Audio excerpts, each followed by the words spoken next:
bisang ang Ginoo among gitunglo no kay ang tanan sa sulod it's hugaw, di ba? And katong unang book Matthew, Mark, Luke, John atong gikan sa sinugdanan hangtod Matthew, Mark, Luke, John murag ingani ang kinabuhi nato, pero once nadawat ta sa Ginoo iyahang iyabo ang tanan sa sulod sa tuwa, and then we become bagong binuhat, di ba? Pero ang problema empty pa. Imagine kani wala nang hugaw pero empty pa. And luwas man ta pero empty, wala tay gahong madaog sa mga bisyo. That's why dagan magsimba nay bisyo pa.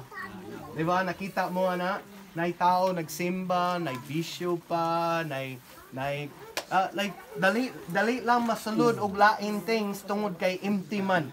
Pero kung puno ni, lisod ipabutang kay puno man. Tama? And so, kaning libro na buhat, it's kabahin sa mga tao puno sa balaan espiritu. Ang but ipasabot, ang empty na sudlanan na luwas, nakapuno na og balaan espiritu. And ang balaan espiritu is Ginoo, di ba? So ang Ginoo is tulo ka party or persona, di ba? Amahan, anak ug espiritu. Silang tulo Ginoo, pero usahay ipaabot iyang kaugalingon sa tuwa as Father, Amahan, usahay or pinaagi kang Jesus na abot og kaluwasan, and then pinaagi sa espiritu na naabot og gahom sa paglaban sa mga things sa kalibutan, mga temptation, mga things na nakapadala ang busaw para mapildi ta. Kaya ang gusto ni Lord is makinabuhi ta sa madaugan, di ba? And if dili ka puno sa spirit, sa balaan ng espiritu, luwas ka, nagsimba, siguro nasimba ka, pero na usahay mamalikas. Usahay mag-isog. Usahay malabay plato. Di ba? Kay nano man, wala man ang balaan ng espiritu aron ipugong ang daan na karaan na kinabuhi. So dali mo balik siya, di ba? And so ang gusto ni Lord, dili lang gusto niya mahimo ka og empty or basiyo na sudlanan. Iyang gusto is masudlan ka og balaan ng espiritu. Mao na ang gusto niya. And mao na ang gibayad niya sa cross. Nabayad siya sa cross aron mahimo ka og matarong limpyo, aron pwede siya makinabuhi sa sulod sa imuha. Amen, kasabot? And so mao ni ang bagong hiskot nato nata sa lesson 12, pero even karon kay nabasa pud ko ang lection ganina, nay isa ka tao diri, his name is Barnabas, maingon dito si Barnaby, puno sa balaan espiritu.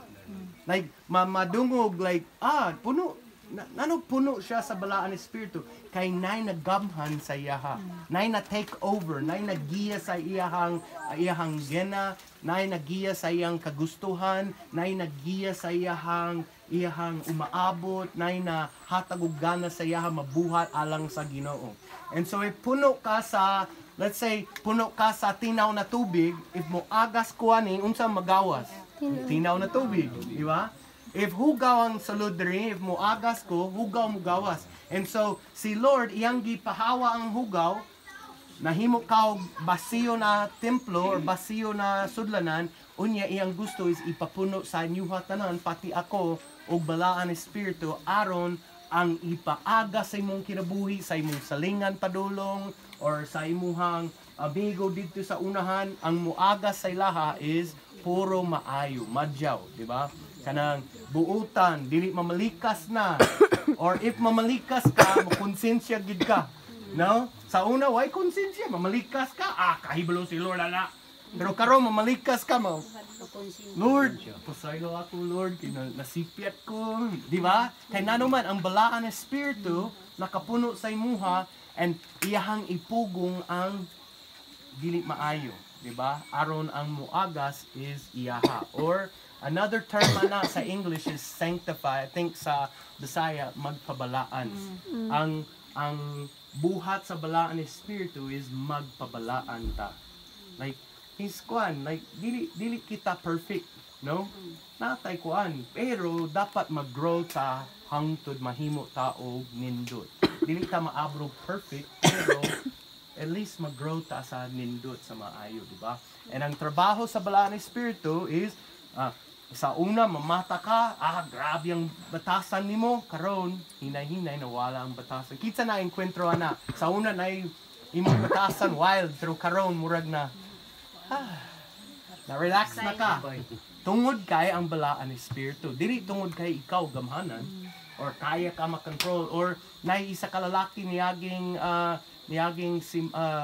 bulan nagingon siya, kaya ko mo ipahawat ning mga bisyo nako na palahubog kay palahubog siya.